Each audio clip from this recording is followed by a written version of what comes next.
நம்பினேன் உன்னையே நம்பினேன் ஸ்கந்தகுரோ உன்னையன்றி இவ்வுலகில் ஒன்றுமில்லை என்றுணர்ந்தேன். நன்கறிந்து கொண்டேன் நானும் உனதருளால் விட்டிட மாட்டேன் கந்தா வீடதருள் வீரே. நடுநற்றித்தானத்து நானுனை தியானிப்பேன் பிரம்ம மந்திரத்தை போதித்து வந்திடுவாய். சுழுமுனை மார்க்கமாய் ஜோதியைக் காட்டிடுவாய் சிவயோகியாக எனச் செய்திடும் குருநாதா.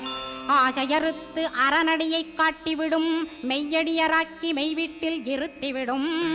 கொங்கு நாட்டிலே கோயில் கொண்ட ஸ்கந்தகுரோ கொல்லிமலை மேலே குமரகுருவானவனே. கஞ்சமலை சித்தர் போற்றும் ஸ்கந்தகிரி குருநாதா கருவூரார் போற்றும் காங்கேயா ஸ்கந்தகுரோ.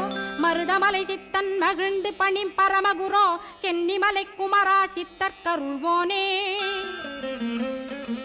சிவவாக்கிய சித்தருளை சிவன்மலையில் போற்றுவரே பழனி